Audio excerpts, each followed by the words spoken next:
ప్రభుత్వ అధికారులంటే పొలిటీషియన్లకు బానిసలు కాదు. మీరు సిట్ అంటే సిట్టు, స్టాండ్ అంటే స్టాండు, ఇంకానా ఇకపై చెల్లదు అంటున్నారు డిప్యూటీ సీఎం పవన్ కళ్యాణ్. గాలివీడు ఎంపీడీఓపై దాడి ఘటన ఆయనకు చిర్రెత్తుకొచ్చేలా చేసింది. అధికారం పోయినా అహంకారం తగ్గలేదు. ఎలా తగ్గించాలో మాకు తెలుసు అంటూ ఎక్స్ట్రా లార్జ్ సైజ్లో కోటింగ్ ఇచ్చారు. పవన్ కడప జిల్లా టూర్పై ఏపీలో ప్రభుత్వ అధికారుల మధ్య ఒక ఇంట్రెస్టింగ్ టాక్ అయితే షురూ అయింది. ఏంటది?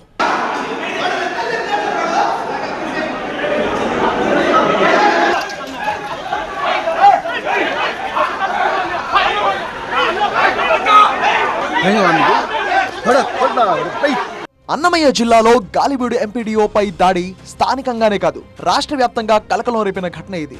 ప్రభుత్వ అధికారులపై పొలిటీషియన్లు దౌర్జన్యాలకు పాల్పడడం కొత్త కాకపోయినా గాలివీడు ఉదంతాన్ని కూటమి సర్కార్ సీరియస్ గానే తీసుకుంది. ఆధిపత్యపు అహంకారంతో అధికారుల మీద దాడి చేస్తే మిమ్మల్ని ఎలా తీసుకెళ్లాలో, ఎలాంటి శిక్ష పడాలో మీకు ఖచ్చితంగా చేసి పెడతాం. మీకు 11 సీట్లు వచ్చి ఇంకా గాల్లో విహరిస్తున్నారు. మొత్తం మీకు ఎలా కిందకి దించాలో మాకు బాగా తెలుసు, చేసి చూపిస్తాం. ఓఎస్ఎస్ ఫర్టిలిటీలో సైన్స్ ఇంకా ఓఎస్ఎస్ హెల్ప్ తో ఎందరి కలలు నిజమయ్యాయి. In the good hands of science. Mummy daddy అవ్వాలంటే ఓఎస్ఎస్ కి కాల్ చేయండి. అసలేం జరిగింది? గాలివీడు ఎంపీపీ పద్మావతమ్మ కుమారుడు సుదర్శన్ రెడ్డి, ఇతడు వైసీపీ లీగల్ సెల్ జిల్లా అధ్యక్షుడు కూడా, శుక్రవారం ఉదయం 20 మంది అనుచరులతో కలిసి మండల పరిషత్ ఆఫీస్కి వచ్చారు.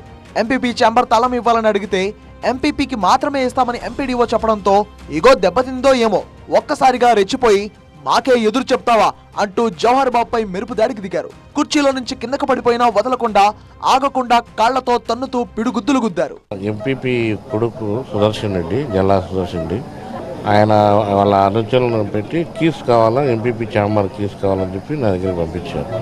మేడం వస్తే ఇస్తామని చెప్పండి అని చెప్పి పంపించాను. ఆ మాట చెప్పి పంపించినాము లేదో మేము కీస్ మేము అడిగితే ఆయన నా దగ్గర కూర్చోని కూర్చొని ఉన్నాను, వచ్చి తన్నాడు, చెప్పుకాలతోనే తన్నాడు. ఘటనా స్థలానికి చేరుకున్న పోలీసులు సుదర్శన్ రెడ్డిని అదుపులోకి తీసుకుని ఎస్పీ కార్యాలయానికి తరలించారు. ఆ క్రమంలో సహకరించకపోవడంతో చొక్కా పట్టుకుని ఈడ్చుకుంటూ తీసుకెళ్లాల్సి వచ్చింది. ఆ దృశ్యం అంకుశం సినిమాను తలపించింది.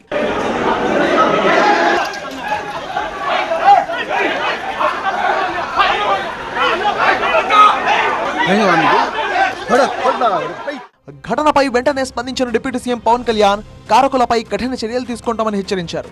ఒక్కరి మీద కాదు, రాష్ట్ర యంత్రాంగంపై జరిగిన దాడిగా దీన్ని చూస్తున్నామన్నారు. ఆ వెంటనే కడప జిల్లా టూర్ వేశారు. శనివారం ఉదయం రిమ్స్ కు వెళ్లి బాధితుడు ఎంపీడీఓ జవహర్ బాబును పరామర్శించారు. డాక్టర్లను అడిగి ఆరోగ్య పరిస్థితిని తెలుసుకున్నారు. ఆయన కుటుంబానికి అండగా ఉంటామని హామీ ఇచ్చారు. అక్కడే మీడియాతో మాట్లాడిన డిప్యూటీ సీఎం వైసీపీ నేతలకు అధికారం పోయినా అహంకారం తగ్గలేదంటూ తీవ్ర వ్యాఖ్యలు చేశారు. ఇష్టారాజ్యంగా వ్యవహరిస్తే సహించే ప్రసక్తే లేదన్నారు. ప్రభుత్వ అధికారులపై దాడి చేస్తే తాట తీస్తామని హెచ్చరించారు డిప్యూటీ సీఎం. ఎవరిని రానివ్వకుండా గడిపెట్టి మరి ఆయన అమానుషంగా దాడి చేశారు. నువ్వు ఎలా వస్తావు ఇక్కడికి? ఎవరో వీళ్ళు చెప్పిన మాటలకి తొత్తులు కావాలి వీళ్ళకి. ఈ రోజున నా దృష్టిలోకి వచ్చింది, ఇది మొదటిసారి కాదు. గతంలో ప్రతాప్ గారి మీద దాడి చేశారు, శేఖర్ నాయక్ గారి మీద దాడి చేశారు, శ్రీనివాస రెడ్డి గారి మీద దాడి చేశారు. వీళ్ళకి కులం ఎక్కువ తక్కువ లేదు, వీళ్ళకి అహంకారం నడినెత్తి మీదకి వచ్చి కొట్టుకుంటా ఉంది. అహంకారం తీస్తాం, తోలు తీసి కింద కూర్చోబెడతాం. మీకు అదనపు బలగాలను పంపిస్తే తప్ప పరిస్థితి అదుపులోకి రాలేదంటే ఎంతటి దారుణానికి పాల్పడ్డారో అర్థమవుతుందన్నారు.